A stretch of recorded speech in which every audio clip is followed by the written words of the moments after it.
The message from my mother lit up my screen just as we passed the Space Needle. Seattle's skyline gleaming in the morning sun. Lena, about our 30th anniversary celebration this weekend. We've had an overwhelming response from your father's tech partners. Regretfully, we'll need to rescind your invitation. You understand, right? We simply don't have space for extras. I turned my gaze from the text to the reflection on the tinted window of my Bentley. Across the street stood the chrome and glass headquarters of Zenith Logic, the AI firm I founded at 27. In exactly 90 minutes, I would finalize the quiet takeover of my father's failing enterprise, Halberd Systems. He had no idea. Miss Tran, my chief of staff's voice echoed through the car's speaker. The board is assembled for the emergency call. Status of Halberd, I asked. Shares dropped another 12% this morning. I smirked. That invite had already been shredded in my downtown penthouse 2 hours ago. He still believes he's meeting Zenith's anonymous CEO about a bailout? Yes, ma'am. He thinks it's a male investor from Singapore. I laughed softly, recalling the last dinner at my parents' Bellevue estate. My father had boasted about his upcoming meeting with the elusive tech mogul behind Zenith. The founder never shows their face, he said, swirling his wine. Definitely not someone like Lena, still messing around with her little startup toys. Little did he know, my toys had become an AI empire valued at $9,400,000,000, 0 cents. Meanwhile, Halberd Systems, once a hardware giant, was hemorrhaging money and relevance. Lena, my mother had sighed that same night, you need to grow up and take a serious role. You could help your father if you stopped playing CEO. As my car slid into Zenith's secure underground lot, my team was already waiting. Ari Mendoza, head of finance, handed me his tablet. Halberd just lost another $80 million, 0 cents in market cap. They're begging for a rescue. We're not here to rescue, I said, fixing the cuffs of my tailored navy suit. We're here to rule. The boardroom atop Zenith Tower had a panoramic view of Puget Sound and the Olympic Mountains. My father was already seated, fidgeting in his worn blazer, flanked by aging executives. The CEO will arrive shortly, my assistant said. Thank God, he muttered. I was already standing 3 feet away. He just didn't recognize me without the family label. Yeah. We need this bailout. Zenith Logic is our last shot. I stayed silent at the far end of the sleek glass conference table, watching my father shift uncomfortably in his chair. He'd never attended a single product demo, never bothered to watch one of my AI keynote speeches. To him, I was still the girl who chose software over socket wrenches, algorithms over assembly lines. Will the CEO be joining us soon? He asked, voice strained, eyes darting around the room. The CEO is already here, I said, rising from my seat. He turned, confusion, disbelief, then pure shock. Lena? What are you doing here? Where's Mr. Zen? You're looking at them, I replied evenly. Though you might have figured that out, had you ever once asked what I actually do. His face drained of color. On the wall behind me, the twin stock tickers told the story in brutal contrast. Halberd Systems plummeting, Zenith Logic climbing. This can't be, he whispered. You write code. You're not. Not what, Dad? I interrupted. Not capable, not successful, not someone you'd bother inviting to your big anniversary gala? Across the room, Halberd's CFO stared at his phone, eyes widening as articles about Zenith's elusive founder filled his screen. But your little AI thing, my father sputtered. Posted $2,100,000,000 and 0 cents in revenue last quarter, I finished. That's more than Halberd's earned in 5 years. The little thing you called a phase is now reshaping your entire industry. Just then my phone buzzed, a message from my mother. Darling, don't be hurt about the party. We just had to maintain appearances. I turned the screen so my father could read it. His jaw clenched. Well, I said calmly, since we're talking appearances, let's look at Halberd's future.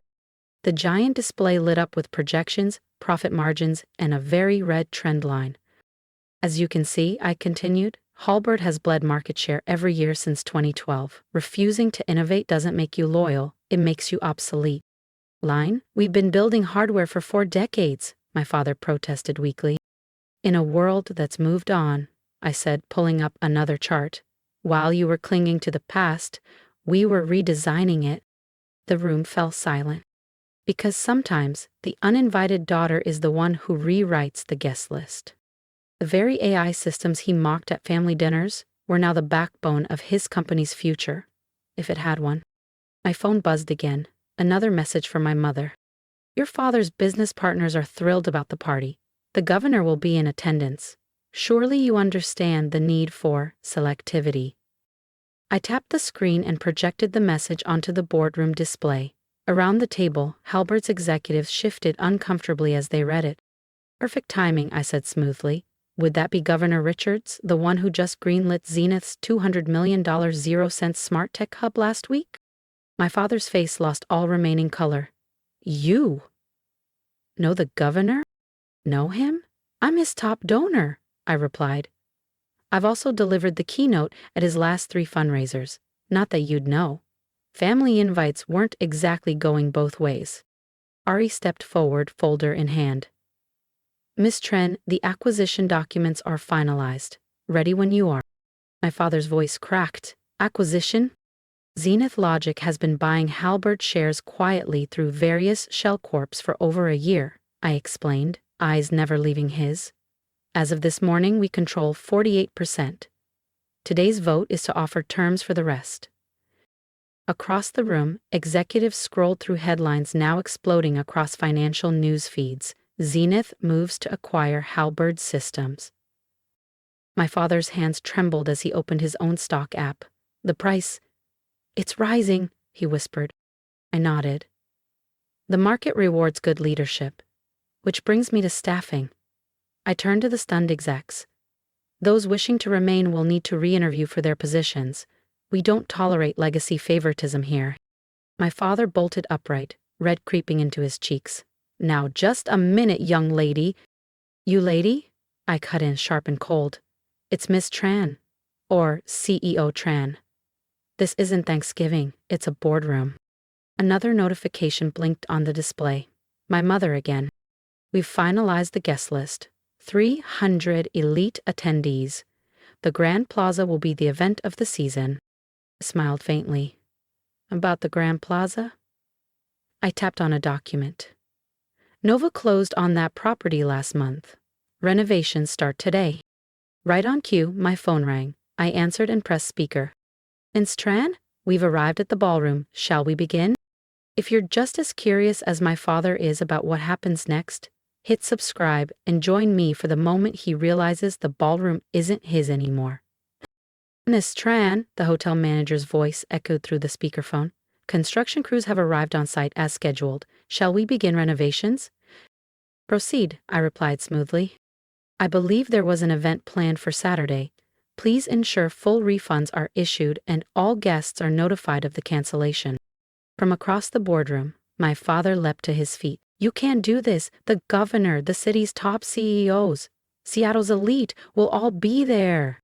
You mean my partners? My donors? I tilted my head. I think they'll understand. After all, isn't it you who always said business comes before pleasure? The room fell utterly silent. His executives shifted uneasily, watching the power dynamic rearrange itself in real time. Their careers now depended on me, not him. Now, I said, voice calm and decisive, shall we negotiate the terms of Halberd's acquisition, or wait until bankruptcy makes the choice for you? Just then, the glass doors flew open. My mother barreled past security, her heels clicking furiously against the marble. Lena, she gasped, waving her phone. The Grand Plaza just canceled our event. Do you have any idea what this means? The governor, the mayor's wife, the Hendersons. She stopped mid-rant, finally registering the room. My father slumped at the table, his executives pale and silent, and me, standing at the head of the boardroom like I belonged there. What is going on? She stammered.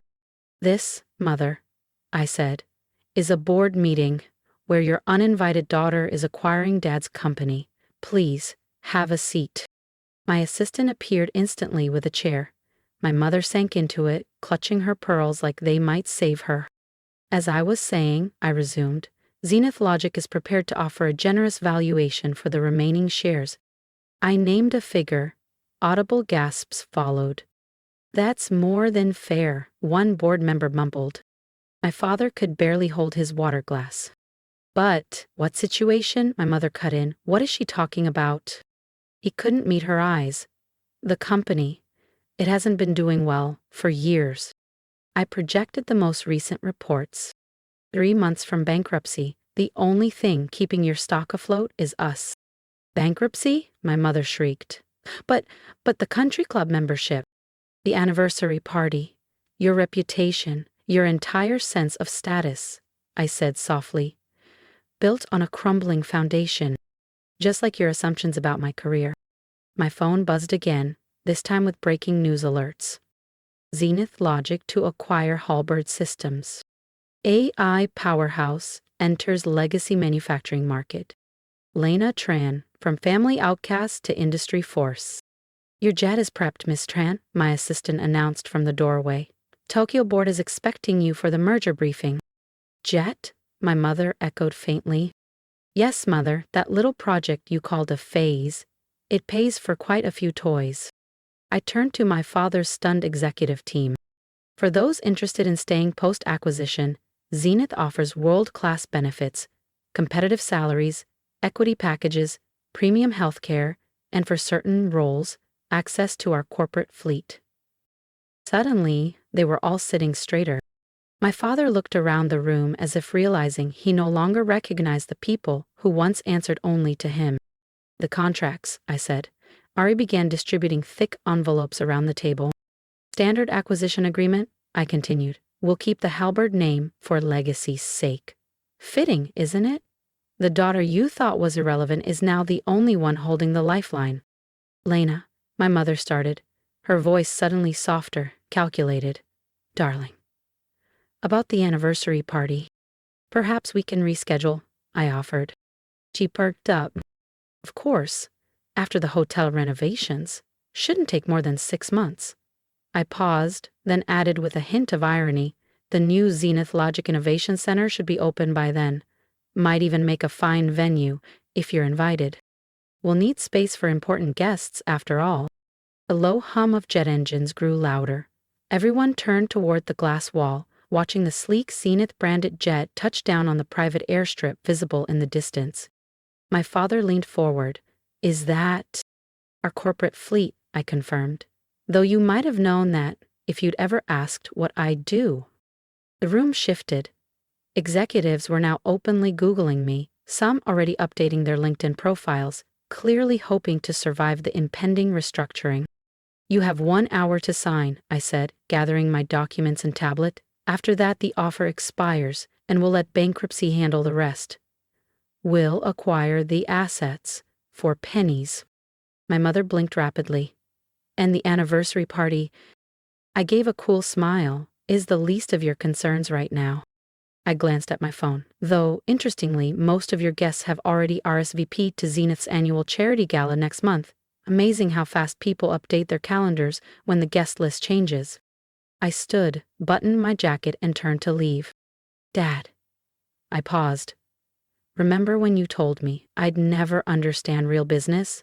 That tech was just a trend? He gave a slow, defeated nod. Next time, maybe look up from your outdated quarterly reports, I said. While you were guarding your ego, your disappointment of a daughter built something you couldn't even imagine. Outside, the growing thunder of jet engines filled the sky. Zenith's signature aircraft circled in, impossible to ignore. Just like me now. Miss Tran, my assistant called from the doorway. Tokyo's waiting. I turned back for one final glance. Mother, I say I'm sorry about the anniversary party, but business comes first. Isn't that what you always told me? That I say I'm sorry about the anniversary party, but business comes first. Isn't it, aita? As I stepped out, I heard my mother's faint voice behind me, disbelief softening her tone.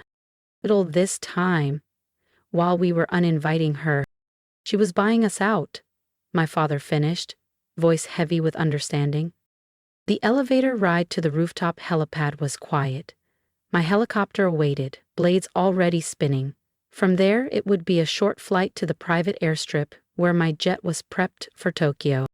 Sometimes, success doesn't knock.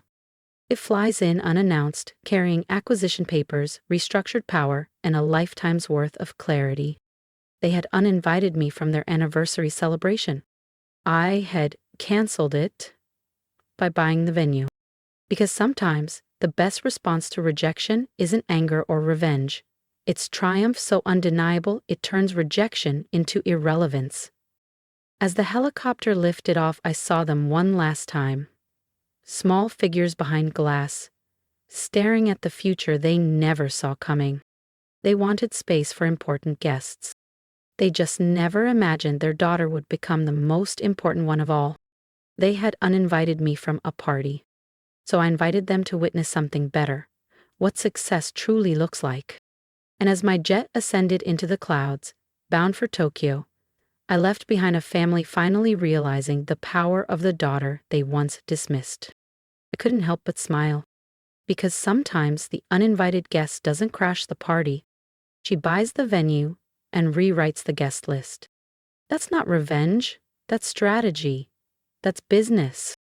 At 40,000 feet, the sky stretched endless around us. I sipped espresso, flipping through the finalized acquisition documents on my tablet.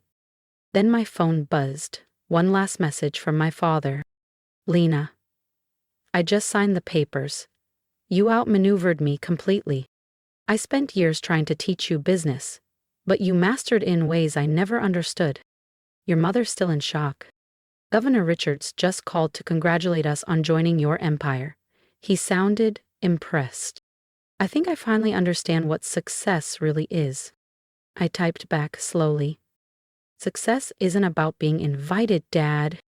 It's about vision, grit, building something extraordinary even when no one believes you can. See you at the shareholders meeting. No RSVP needed, your attendance is mandatory. Jessica glanced up from across the aisle. Ready for Tokyo? Always, I said, watching the Pacific shimmer beneath us. After all, uninvited daughters make the best CEOs. We're the ones who learned to build doors where no one offered an entrance. They told me I didn't belong, that I was too quiet, too different, too focused on things no one else understood. And yet, here I am, leading an empire built on those very things they overlooked. If you've ever been underestimated, sidelined, or excluded from your own family's table, then you already understand. This isn't just my story. It could be yours too. I didn't fight for revenge. I built for clarity. I didn't demand their recognition. I created something so undeniable they couldn't ignore it. And if you're out there building something while the people closest to you still don't believe in you, keep building. Don't wait for their approval. Let your work be your voice. Let your future speak louder than their doubts. I want to hear from you. Drop a comment below. Tell me what you're building, what you're dreaming of, or how you've risen past rejection. Tell me what they said you couldn't do, and what you're doing anyway. I'll be reading every one. And if my journey hit something in your heart, if you saw yourself in my quiet strength, my long hours, my silent victories, subscribe, not just to follow my story, but to remind yourself that quiet power is still power, that the best CEOs aren't always born into boardrooms. They rise from rejection, from being overlooked, from being told no one too many times. You don't need to be invited to the table. Sometimes you build the whole damn building. So walk with me. Let's turn rejection into reinvention. Let's make silence our strategy. Let's show them what happens when the uninvited daughter writes the future. I'm Lena Tran, and this is just the beginning.